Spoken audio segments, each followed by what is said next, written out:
बिस्मिल्लाहिर्रहमानिर्रहीम। अल्लाह के नाम से शुरू जो बड़ा मेहरबान और नहायत रहम करने वाला है। अस्सलाम वालेकुम रहमतुल्लाहि व बरकातुहू। लाखों करोड़ों दरूद सलाम नबी पाक सल्लल्लाहु अलैहि वसल्लम और उनकी आल पर। दुश्मन के सख्त खतरे के वक्त की दुआएं। जब दुश्मन के हमले का शदीद ख़तरा हो उस वक्त मुसलमानों को चाहिए कि नमाज़ों के बाद और दीगर औकात में दिलो जान से दर्ज झैल दुआएं मांगें। कुरान करीम और रसूल करीम सल्लल्लाहु अलैहि वसल्लम से ऐसे ही मौका पर इन दुआओं का मांगना साबित है। हस्बुनल्लाहु व निअमल वकील। अल्लाह ताला हमारे लिए काफ़ी है और वही बेहतर मददगार है। अल कुरान। अल्लाहुम्मस्तुर औरातिना व आमिन रौआतिना। मसनद अहमद।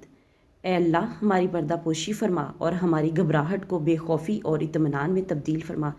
वीडियो को अगर आप लोगों को अच्छी लगे तो इसे सदका जारिया की नीयत से शेयर ज़रूर कीजिएगा।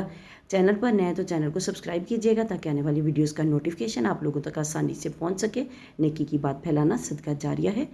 अल्लाहुम्मा इन्ना नजअलुका फी नुहूरिहिम व नऊज़ु बिका मिन शुरूरिहिम।